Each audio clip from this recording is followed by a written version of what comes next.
Olá, bem-vindos a mais um encontro do nosso querido Direito Tributário. Nesta aula, iremos falar sobre assuntos importantíssimos do universo tributário. Vamos aprender sobre a obrigação tributária, o que é, para que serve, quais são os seus elementos e ainda iremos conhecer as peculiaridades de vários tributos de competência da União, dos estados, do Distrito Federal e dos municípios. Vamos falar hoje do IPTU, do ITR, IPVA, ICMS, ISS, IOF, UFA. Fiquem ligados que a aula de hoje vai ser bem interessante.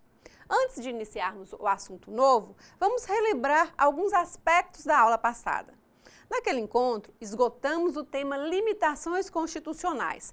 Falamos de inúmeros princípios capazes de impedir o Estado de violar direitos dos contribuintes e de abusar na cobrança de impostos. Conversamos sobre o princípio da legalidade, explicando que o tributo só pode ser criado por lei. Falamos do princípio da igualdade ou da isonomia, que aponta que todos devem ser tratados igualmente se estiverem na mesma situação. Falamos dos princípios da anterioridade, da irretroatividade, que dita quando o tributo poderá ser cobrado do contribuinte. Discutimos sobre o princípio da vedação ao confisco, dizendo que na cobrança do tributo tem que se observar a razoabilidade. Não pode o Estado onerar em demasia o cidadão. Falamos ainda do princípio da capacidade contributiva e é sobre este princípio que gostaria de chamar a atenção de vocês, pois foi objeto da nossa atividade prática e merece algumas considerações. O princípio da capacidade contributiva está disposto no parágrafo 1º do artigo 145 da Constituição Federal, que diz: sempre que possível, os impostos terão caráter pessoal e serão graduados segundo a capacidade econômica do contribuinte, facultando a administração tributária, especialmente para conferir efetividade a esses objetivos, identificar, respeitados os direitos individuais e, nos termos da lei, o patrimônio, os rendimentos e as atividades econômicas do contribuinte. Esse princípio assinala a ideia de que o contribuinte precisa do mínimo vital, do essencial, precisa ser defendido da ganância de arrecadação do Estado. O princípio da capacidade contributiva é aquele conjunto mínimo de recursos indispensáveis a uma sobrevivência digna e que não pode ser objeto de tributação. Já o Instituto da Progressividade é, sem sombra de dúvidas, uma decorrência natural do princípio da capacidade contributiva. A sistemática da progressividade consiste no aumento das alíquotas de acordo com o aumento da base de cálculo do tributo. Assim, quanto maior for a capacidade contributiva, maior será a alíquota a incluir no caso concreto. Na aula prática, provocamos a pesquisa sobre a inconstitucionalidade da progressão de imposto como o IPTU, Imposto sobre Propriedade Predial e Territorial Urbana, e o ITR, que é o Imposto sobre Propriedade Territorial Rural.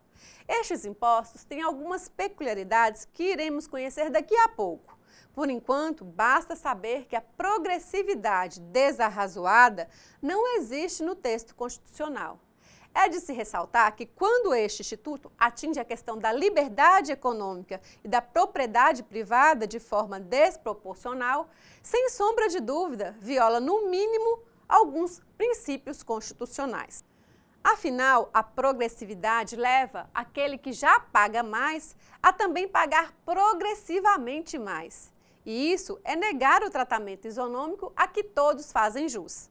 Então, quando provoco a reflexão sobre alíquotas progressivas, quero que entendam que a alíquota aumenta o valor do tributo. E se ele se tornar muito oneroso? E, é claro, vai pesar no bolso de determinadas pessoas. No direito tributário brasileiro, o Instituto da Progressividade aplica-se ao imposto de renda, ao imposto territorial rural, ao imposto predial territorial urbano, aos impostos sobre propriedade de veículos automotores. Podemos verificar que, em alguns casos, o valor do tributo aumenta em proporção superior ao incremento da riqueza. Desta forma, os que têm capacidade contributiva maior contribuem em proporção superior. E para concluir a nossa atividade, gostaria de falar que a aplicação da progressividade não é inconstitucional e nem fere o direito de propriedade quando não existe abuso do ente tributante. Se o valor do imposto retira do contribuinte o bem ou toda a sua riqueza, aí sim, o tributo está tendo caráter confiscatório, o que implicará em violação a muitos princípios constitucionais. É isso, meus queridos cursistas. Esgotamos aqui o assunto. Vamos avançar para o próximo assunto, que se trata de obrigação tributária. Obrigação é um elo, um fato jurídico, uma relação jurídica que se estabelece entre duas ou mais pessoas. Para a configuração de uma obrigação tributária, é preciso verificar e identificar o credor, que é o sujeito ativo. É o sujeito que tem o direito de exigir uma obrigação de dar, fazer ou não fazer. Do outro lado, temos o devedor, o sujeito passivo, a pessoa que terá o dever de pagar, de dar, de fazer ou de deixar de fazer. Esses sujeitos, ativo e passivo, ou credor e devedor, são pessoas necessárias à existência da obrigação. São chamados de elementos subjetivos da obrigação. No entanto, uma obrigação não existe sem um terceiro elemento. Trata-se do elemento objetivo. E em matéria tributária, a natureza da conduta, em regra, é pagar certa quantia em dinheiro. Mas antes de sabermos exatamente o que é uma obrigação tributária, temos que conhecer a relação jurídica tributária em que ela está inserida. Temos que saber como ela se estabelece, quais são seus elementos.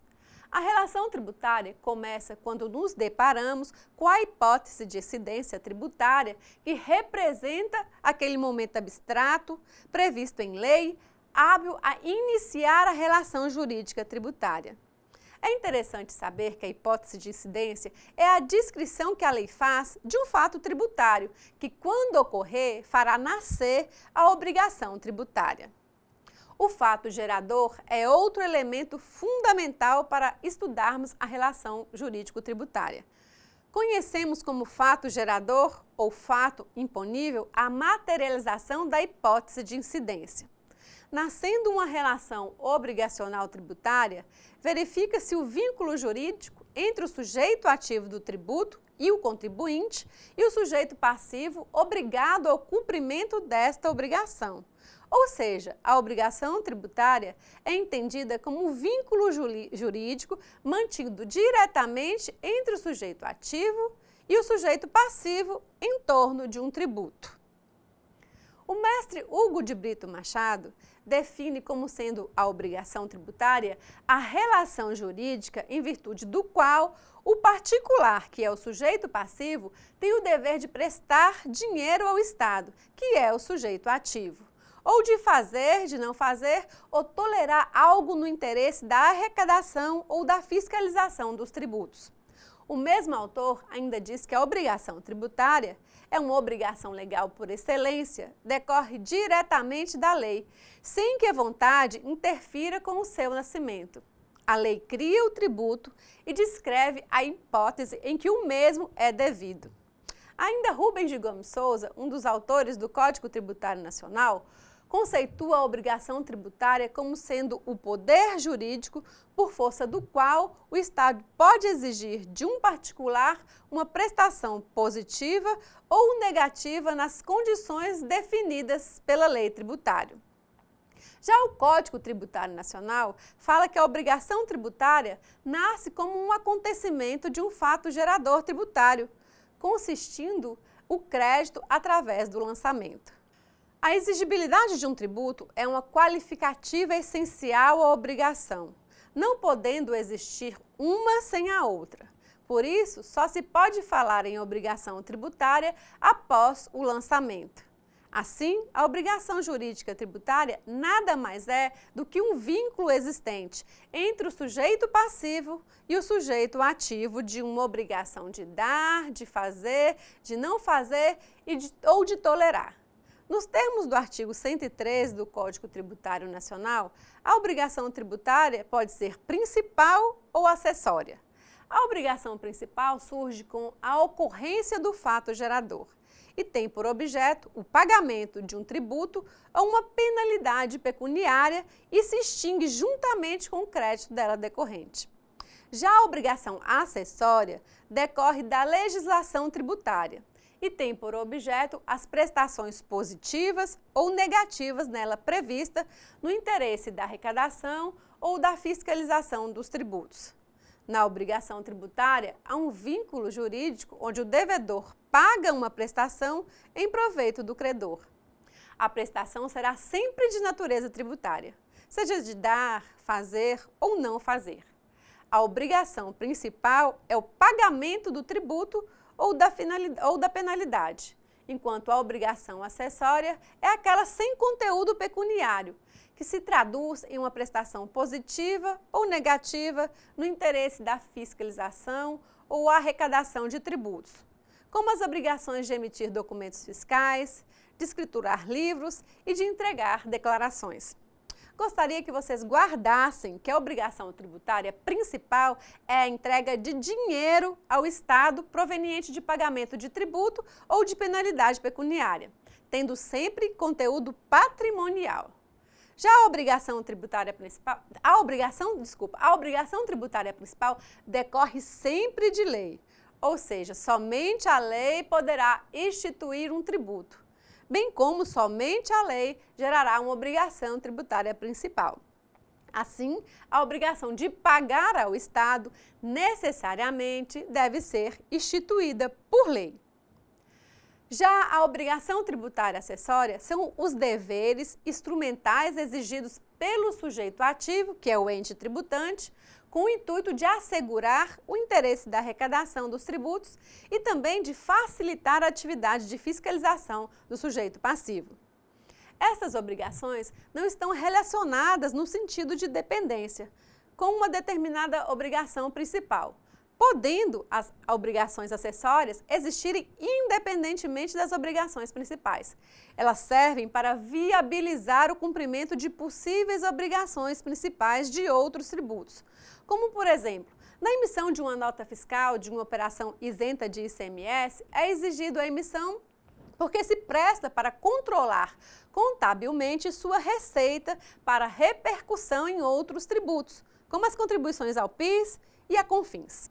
Agora que já conhecemos o conceito de obrigação tributária principal e acessória, passamos aos elementos da obrigação.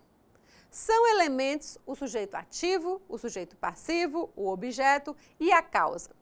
Quando falamos em sujeito ativo de uma obrigação tributária, estamos falando da pessoa jurídica de direito público, o qual é titular da competência para exigir o seu cumprimento. Existem dois tipos de sujeito ativo: o direto e o indireto. Vou dar um exemplo do que estou falando.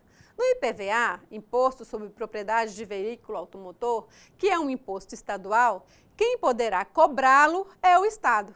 Neste caso, ele é o sujeito ativo da obrigação tributária. Quando falamos em sujeito passivo, estamos falando daquela pessoa que está obrigada ao pagamento do tributo ou penalidade pecuniária, denominado contribuinte ou responsável.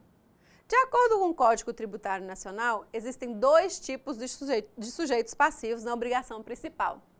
O ente, aquele que tem relação pessoal e direta com a situação que constitua o fato gerador, e o responsável. Neste caso, sua obrigação decorre da lei. Quanto ao objeto da obrigação tributária, temos que observar que o objeto da obrigação principal é um e o objeto da obrigação acessória é outra.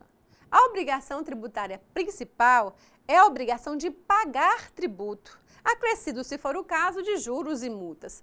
Desta forma, esta obrigação independe da existência de outra obrigação, ou seja, é a obrigação de pagar ou de dar dinheiro ao sujeito ativo, sendo esta obrigação decorrente de lei. A obrigação tributária acessória são aquelas ações ou omissões que auxiliam o fisco na administração do tributo. O objeto da obrigação acessória, diferente da principal, não é patrimonial. O Código Tributário Nacional diz que a obrigação acessória decorre da legislação tributária e tem por objeto as prestações positivas ou negativas nela prevista no interesse da arrecadação ou da fiscalização dos tributos. A causa da obrigação tributária é o vínculo jurídico motivador do liame jurídico obrigacional entre o sujeito ativo e o sujeito passivo. Pode ser decorrente da lei tributária, que seria uma obrigação principal, ou da legislação tributária, que seria uma obrigação acessória. Vamos esclarecer. O nascimento da obrigação tributária está vinculado ao fato gerador. Lembrando que fato gerador da obrigação principal é a situação definida em lei como necessária e suficiente à sua ocorrência.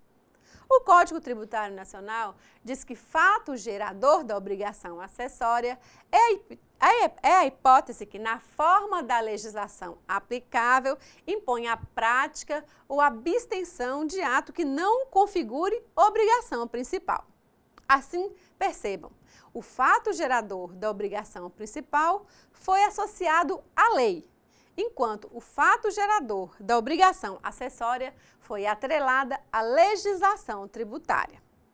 Concluindo, a obrigação tributária tem dois sujeitos, dois atores sempre em cena: o sujeito ativo, aquele que cobra, e o sujeito passivo, aquele que paga. O sujeito ativo da obrigação é a pessoa jurídica de direito público titular da competência para exigir o seu cumprimento. O sujeito passivo da obrigação principal é a pessoa obrigada ao pagamento do tributo ou da penalidade pecuniária. Já sabemos quem cobra, quem paga, mas precisamos saber sobre o valor. Como é determinado o valor de uma obrigação tributária? É de fundamental importância, então, conhecermos mais dois elementos importantíssimos: a base de cálculo e a alíquota. A base de cálculo é a grandeza econômica sobre o qual se aplica a alíquota para calcular a quantia que tem que se pagar. Exemplo: a base de cálculo do IPVA é o valor do veículo automotor. Do IPTU é o valor venal do imóvel, isto é, o preço de venda, incluindo terreno e construção. Do ITBI é o valor venal do bem e não o preço conveniado entre as partes. Do ICMS das empresas é o valor do serviço prestado. Do IR é o montante real arbitrado ou presumido da renda ou dos proventos tributáveis. Já a alíquota é o percentual ou o valor fixo que se aplica sobre a base de cálculo para o cômputo do valor de um tributo. A alíquota será um percentual quando a base de cálculo for um valor econômico e será um valor quando a base de cálculo for uma unidade não monetária. As alíquotas, em regras, são fixadas por lei ordinária federal, estadual ou municipal. Ótimo, meus queridos, vamos evoluir na matéria.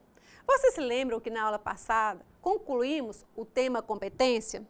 Espero que tenham ficado claro que quando falamos em competência, estamos falando de uma faculdade concedida pelo Constituinte aos entes federados para instituir e cobrar tributos. Tributos estes que servem para garantir renda própria e implementar a autonomia política e administrativa, tornando eficaz o princípio federativo. A Constituição Federal outorga uma faculdade à União, aos Estados, Distrito Federal e municípios para instituírem e, uma vez ocorrido o fato imponível à hipótese de incidência, cobrarem os tributos. Não se trata de um poder tributário, mas de uma competência tributária. Nesta aula, vamos conhecer os impostos e a competência da União, dos Estados, do Distrito Federal e dos municípios. Começaremos por conhecer os impostos que são de competência da União.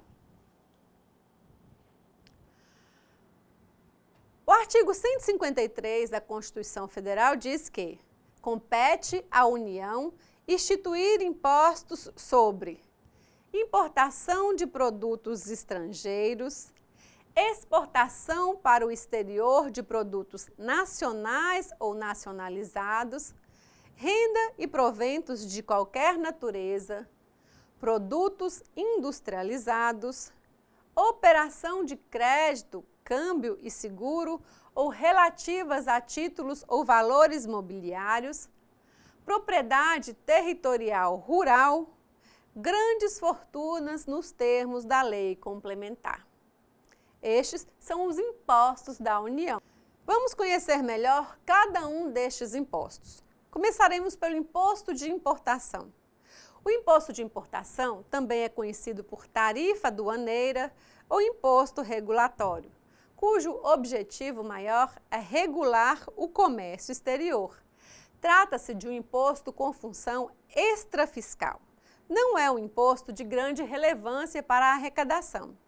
Sua previsão legal está no artigo 19 do Código Tributário Nacional, que diz: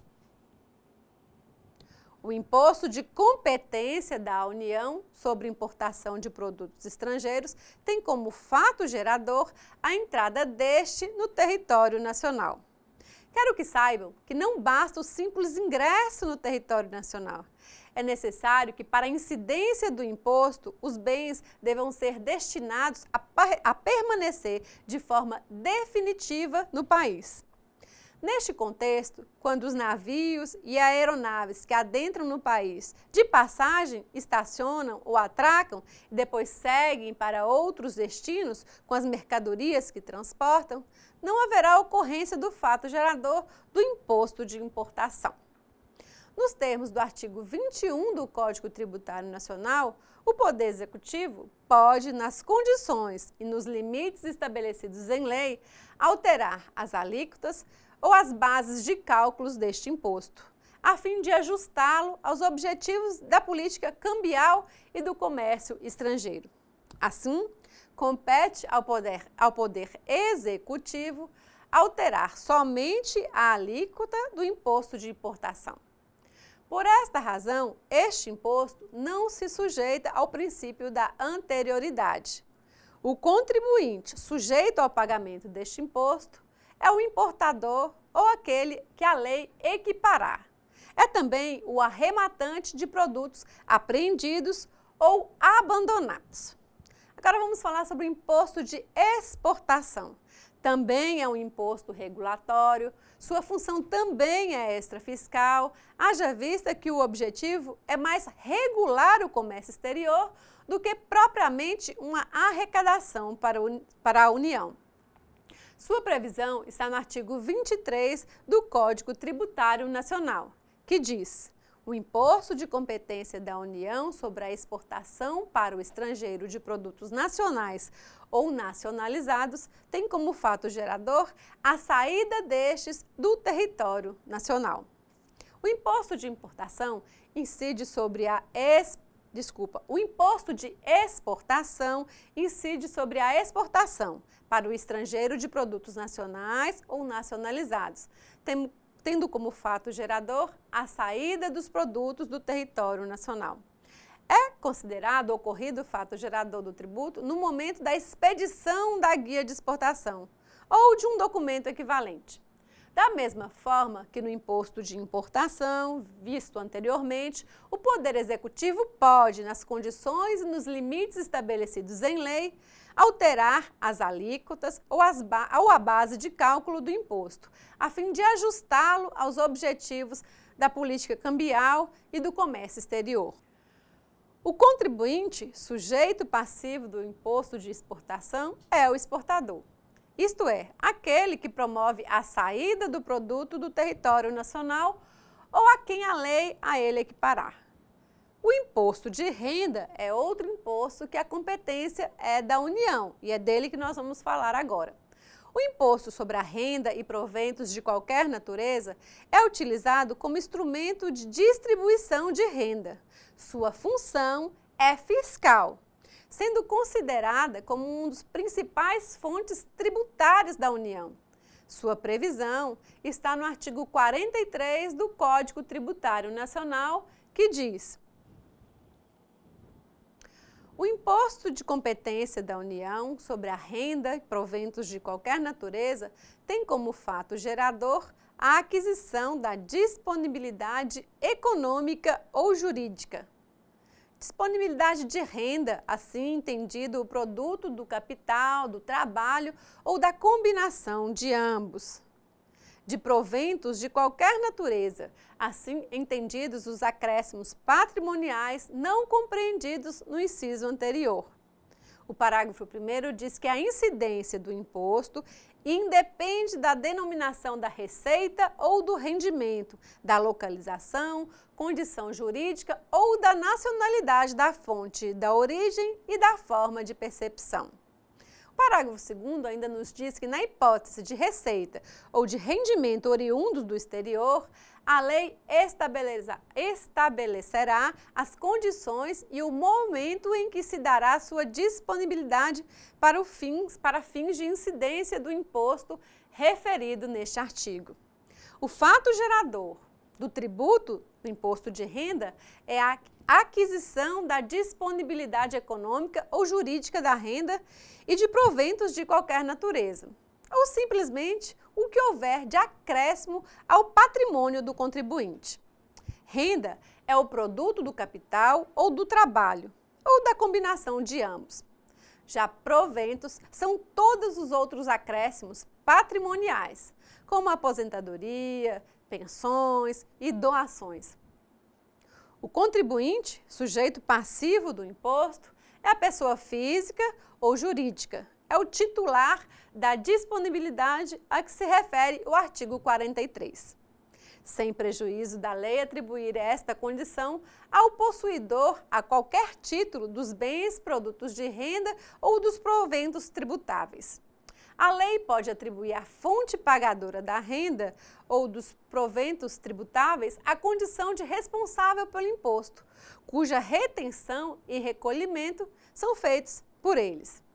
A base de cálculo do imposto de renda é o montante real, arbitrado ou presumido da renda ou dos proventos tributáveis. Já as alíquotas são variáveis de acordo com o nível de rendimento dos contribuintes, observando, com isso, o princípio da progressividade e respeitando o princípio da capacidade contributiva, institutos que já tivemos a oportunidade de estudar. O artigo 153, parágrafo 2º da Constituição Federal, dispõe que o imposto de renda será informado pelos critérios da generalidade, da universalidade e da progressividade.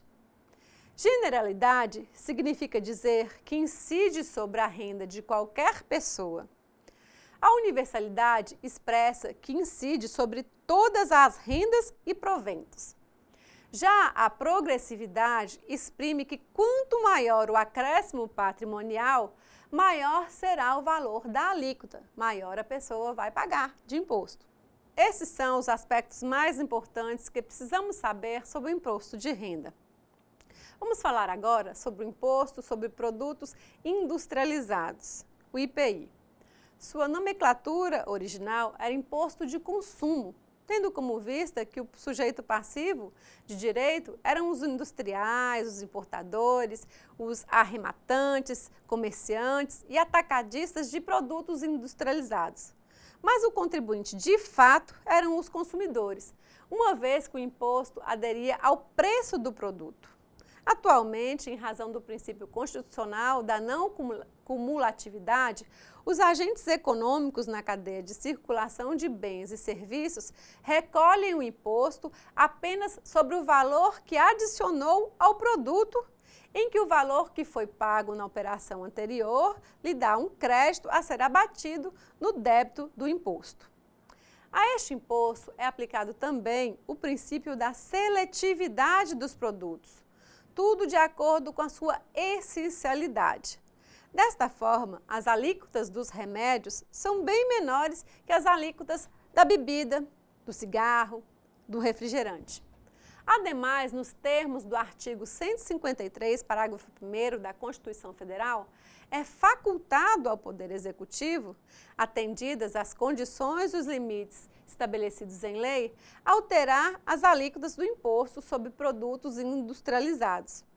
Considera-se, então, produto industrializado o que tenha sido submetido a qualquer operação que lhe modifique a natureza e a finalidade, ou aperfeiçoe para o consumo.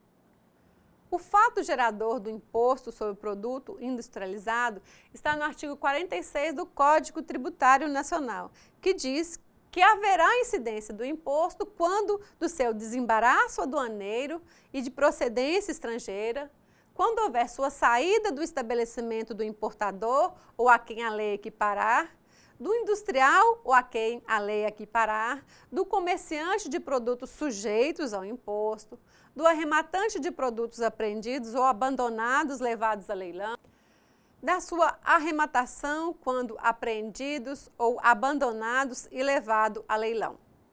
O contribuinte do IPI, sujeito passivo, é o importador, o industrial, o comerciante, o arrematador ou a quem a lei os equiparar de acordo com a situação concreta. Outro imposto de competência da União é o IOF, Imposto sobre Operações de Crédito, Câmbio e Seguro e sobre operações relativas a títulos ou valores mobiliários. Este imposto tem função extrafiscal, podendo ser utilizado como instrumento da política financeira. O artigo 63 do Código Tributário Nacional estabelece as operações em que há incidência do IOF. O IOF vai incidir quando as operações de crédito, quando as operações de câmbio, quando as operações de seguro, quando as operações relativas a títulos e valores mobiliários. Assim como acontece no imposto de exportação, no imposto de importação, no imposto de produtos industrializados, o Poder Executivo pode, nas condições e nos limites estabelecidos em lei, alterar as alíquotas do imposto a fim de ajustá-lo aos objetivos da política monetária. Em síntese, para equalizar o mercado financeiro, o Poder Executivo pode manejar as suas alíquotas por ato administrativo nos limites fixados em lei. Importante saber que as operações de crédito são as operações de empréstimos, operações de abertura de crédito e sua utilização, operações de descontos de títulos de crédito, operações de câmbio e a troca de moedas de um país pelo do outro. A operação de seguro é aquela onde o segurador se obriga, mediante o pagamento de prêmio, a garantir interesse legítimo do segurado relativo à pessoa ou à coisa contra riscos pré-determinados. O contribuinte sujeito passivo do imposto é qualquer das partes na operação tributária, como dispuser a lei.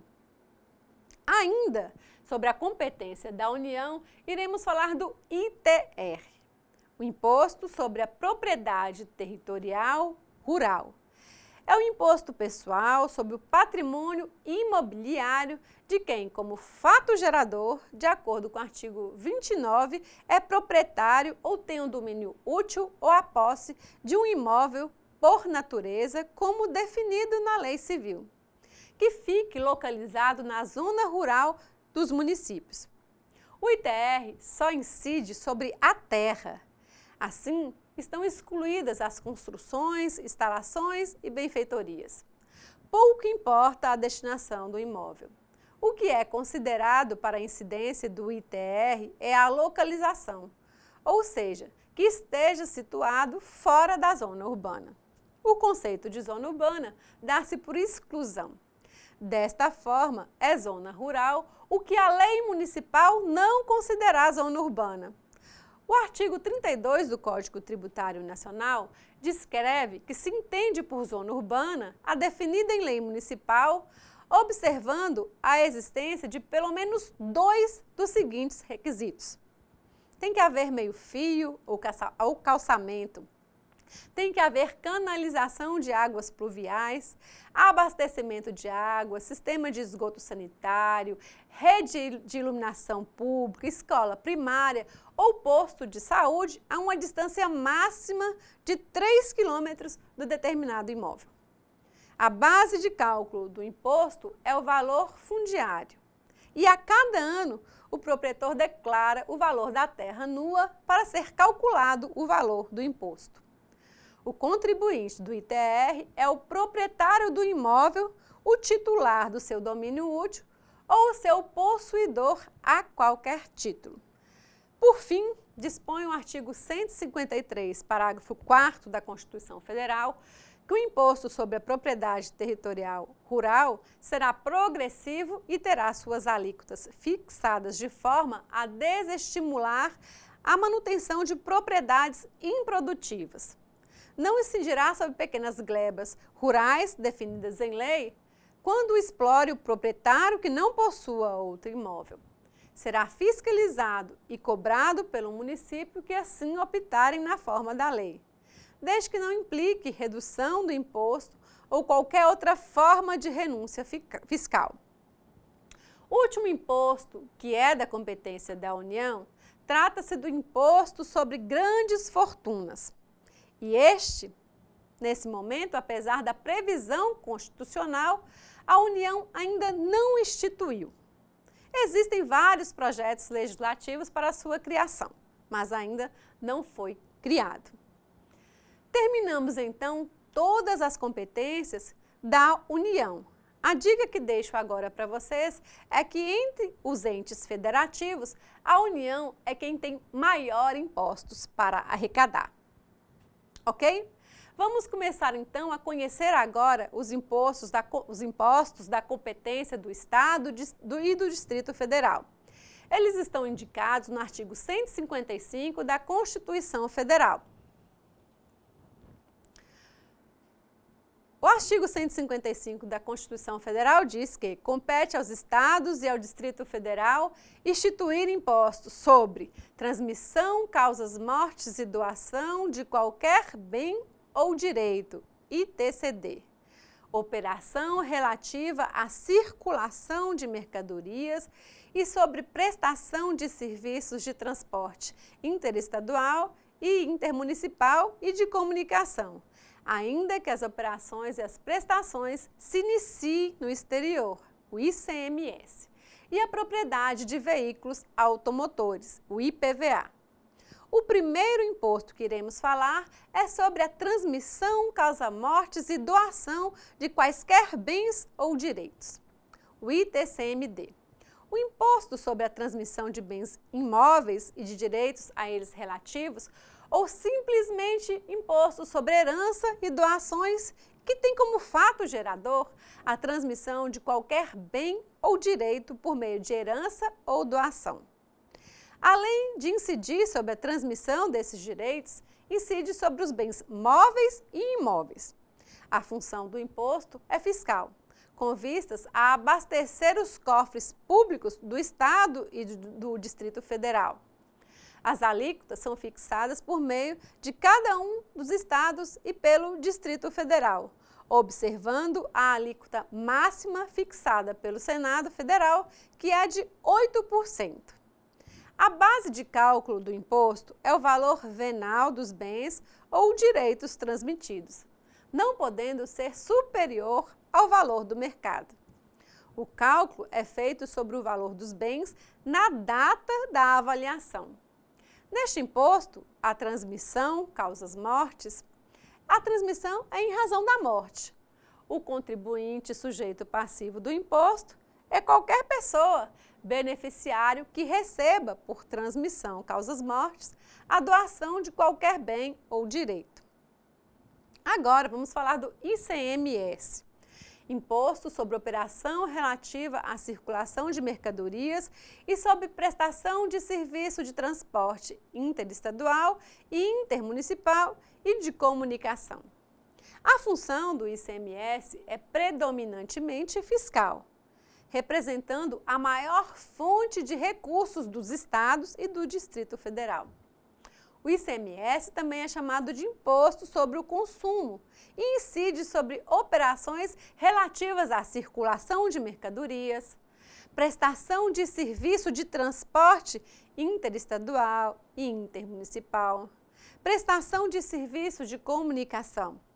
A base de cálculo do ICMS é o valor da operação relativa à circulação de mercadoria ou preço do serviço respectivo.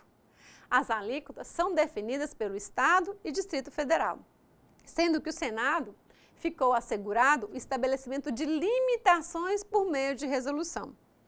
O Senado ele fixa alíquotas máximas e mínimas nas operações internas. O contribuinte do imposto é qualquer pessoa física ou jurídica que realize com habitualidade ou em volume que caracterize intuito comercial operações de circulação de mercadorias ou prestações de serviços de transportes interestadual e intermunicipal e de operações de comunicação, ainda que essas operações ou estas prestações se iniciem lá no exterior. É também contribuinte a pessoa física ou jurídica que, mesmo sem habitualidade, importe mercadorias do exterior, ainda que as destine a seu próprio consumo ou ativo permanente do seu estabelecimento. Aquele que adquira em licitações mercadorias apreendidas ou abandonadas irão pagar ICMS. Aqueles que adquirirem lubrificantes e combustíveis líquidos e gasosos derivados de petróleo oriundos de outro estado, quando não destinados à comercialização. Além dos princípios gerais da tributação, este imposto se sujeita à não cumulatividade e facultatividade, à seletividade em função da essencialidade.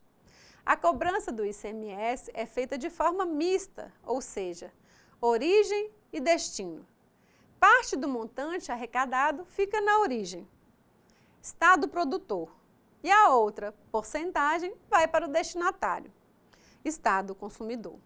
Com isso, tem-se uma maior arrecadação pelos estados produtores, pois sendo o imposto sobre o consumo cobrado no momento em que o mesmo ocorre, o estado que não produz, mas somente consome, arca com o tributo cobrado em favor daquele que produz e vende o mesmo. Superado o ICMS, vamos conhecer o Imposto sobre a Propriedade de Veículos Automotores, o IPVA. O fato gerador deste tributo é ter a propriedade de um veículo automotor. A base de cálculo é o valor do veículo a cada ano. O contribuinte sujeito passivo é o proprietário do veículo automotor. Como vimos, os impostos estaduais são apenas 3: ITCMC, ICMS e IPVA. Falta falar agora dos impostos de competência dos municípios, que também são 3. Segundo o artigo 156 da Constituição Federal, compete aos municípios instituir impostos sobre propriedade predial e territorial urbana, transmissão inter vivos a qualquer título, por ato oneroso de bens imóveis, por natureza ou ascensão física e de direitos reais sobre imóveis, exceto os de garantia, bem como cessão de direitos e sua aquisição. E os serviços de qualquer natureza, não compreendidos os que estão lá no artigo 155, inciso 2, definidos em lei complementar. O imposto sobre a transmissão inter vivo de bens a título oneroso tem como fato imponível a transmissão a qualquer título por ato oneroso de bens imóveis por natureza ou ascensão física e de direitos reais sobre imóveis, exceto os de garantia, bem como cessão de direitos à sua aquisição. Em síntese, a hipótese de incidência tributária é transmitir a qualquer título por ato oneroso e inter vivos a propriedade ou domínio útil de bens imóveis, direitos reais sobre imóveis. O recolhimento do ITBI se dá no momento de transcrição do instrumento translativo do domínio do imóvel no registro imobiliário. Em resumo, O registro imobiliário é o fato gerador do imposto de transmissão de bens imóveis. O ITBI não incide sobre a transmissão de bens ou direitos incorporados ao patrimônio de pessoa jurídica em realização de capital, nem sobre a transmissão de bens e direitos decorrentes de fusão, incorporação, cisão ou extinção da pessoa jurídica, salvo se nestes casos a atividade preponderante do adquirente for a compra e venda destes bens ou direitos, locações de bens imóveis ou arrendamento mercantil. Como o imposto é de competência dos municípios, o fato imponível se dá no município onde se localiza o imóvel objeto de transmissão, ou a qual será ligado à cessão de direitos. A base de cálculo deste imposto é o valor venal dos bens ou direitos transmitidos. O valor venal é o valor de venda. Isso é, o valor de mercado, o valor pelo qual é vendido à vista ou em condições normais de negociação. Cabe ressaltar que, em caso de cessão de direitos relativos à aquisição de imóveis, a base de cálculo refere-se ao valor venal dos direitos cedidos e não do imóvel envolvido na transação. O contribuinte do ITBI é a pessoa indicada na lei municipal competente, o qual, em regra, é o adquirente do imóvel. E o que temos a falar sobre o Imposto sobre a Propriedade Predial e Territorial Urbana, o IPTU? De acordo com o Código Tributário Nacional, o Imposto sobre Propriedade Predial e Territorial Urbana tem como fato gerador a propriedade, o domínio útil ou a posse de bem imóvel por natureza ou por acessão física, localizado na zona urbana do município. Aqui temos que fazer uma pausa nas características do imposto para apresentar a definição de zona urbana, a qual a definição está prevista em lei municipal e tem que se observar dois requisitos mínimos de existência, que são aqueles melhoramentos indicados como meio-fio ou caçamento, com canalização, água pluvial, abastecimento de água, sistema de esgoto sanitário, rede de iluminação pública ou escola primária. Tudo isso a uma distância de 3 quilômetros do imóvel considerado. A lei municipal pode considerar urbanas as áreas urbanizáveis ou de expansão urbana, constantes de loteamentos aprovados pelos órgãos competentes, destinados à habitação, à indústria ou ao comércio, mesmo que localizados fora da zona definida nos termos do parágrafo anterior. A hipótese de incidência do IPTU é a circunstância de uma pessoa física ou jurídica ser proprietário de imóvel, seja prédio ou terreno urbano. Já a base de cálculo do IPTU é o valor venal do imóvel, ou seja, o valor de compra e venda que este imóvel alcançará em condições normais no mercado. O valor do imóvel é obtido por meio de uma avaliação realizada pelas prefeituras, que inserem esses seus dados no cadastro imobiliário. O município, ora sujeito ativo da obrigação tributária, só pode atualizar os valores dos imóveis mediante decreto. E na composição do valor venal são considerados para os imóveis edificados, entre outros, os seguintes fatores: o padrão do imóvel ou tipo de construção, a área construída, a sua conservação e os serviços públicos existentes nas imediações. Já para os imóveis não edificados, considere-se também, entre outras, a área, a dimensão, a localização, os acidentes geográficos, a área destinada à construção ou para potencial construção. Como já havíamos falado antes, o IPTU será progressivo em razão do valor do imóvel e terá alíquotas diferenciadas de acordo com a localização e o uso do imóvel. O contribuinte do imposto, sujeito passivo, é o proprietário do imóvel, o titular de seu domínio ou possuidor a qualquer título. Por fim, é importante saber que o imposto predial e territorial urbano só pode ser majorado por lei. Outro imposto que temos que falar é sobre o Imposto de Serviços de Qualquer Natureza, o ISS. Ele tem como fato gerador a prestação de serviço por empresa ou profissional autônomo, com ou sem estabelecimento fixo de serviços de qualquer natureza. Eles têm que estar definidos em uma lei complementar nacional, desde que não estejam compreendidos na competência do Estado, do Distrito Federal. Desta forma, só pode ser cobrado o ISS dos serviços previstos em lista que acompanha a legislação pertinente e que não estejam compreendidos na área do ICMS, respeitado o contido na lei complementar quanto à lista de serviços. Os municípios instituem o ISS descrevendo o seu fato gerador em lei ordinária municipal. A função do ISS é fiscal, ou seja, é importante receita tributária para os municípios. Estes têm autonomia para fixar as alíquotas. Quando o serviço for prestado, o imposto será devido no local do estabelecimento prestador, ou na falta do estabelecimento, no local do domicílio do prestador. Diante dessa previsão, tem-se como regra que o ISS é devido no local do estabelecimento prestador ou, na sua falta, no domicílio do prestado. Mas existem hipóteses enumeradas na lei onde o ISS é devido no local da prestação do serviço. Por exemplo, quando há instalação de andaimes, palcos, quando há execução de obras, estradas, pontes, coleta, remoção e incineração, por exemplo. É bom que vocês saibam que estão sujeitos ao ICMS e não ao ISS os serviços de transportes interestadual, intermunicipal e de comunicação. Já o serviço de transporte de natureza municipal está sujeito ao ISS.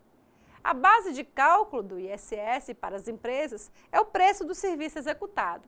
Agora, tratando-se do trabalho pessoal do contribuinte, o imposto tem alíquota fixa e é determinado conforme a atividade desenvolvida. Como salientado, as alíquotas são fixadas pelos municípios competentes para instituir o imposto, observados as alíquotas mínimas e máximas fixadas em lei complementar. O contribuinte do ISS é a empresa ou o trabalhador autônomo que presta o serviço tributário. E é isso aí, meus queridos cursistas. A aula de hoje já está acabando. Espero que aproveitem bastante o conteúdo, pois estamos evoluindo. E tenho certeza que um pouco de esforço e dedicação iremos longe. Já estamos quase finalizando o módulo. Não posso perder a oportunidade de dizer que conhecer o direito tributário é um exercício de cidadania. Com as informações que agora vocês dominam, ficará bem mais fácil saber se um tributo é devido realmente, se ele respeitou todas as exigências da lei. Vocês poderão verificar se realmente são legais, se o ente que o instituiu é o próprio e se ele é competente ou não. Espero que esta matéria seja importante para a vida cotidiana de vocês. Mais uma vez, obrigada pela atenção, um beijo grande e que o sucesso na vida de vocês seja inevitável. Fiquem com Deus e até o próximo encontro.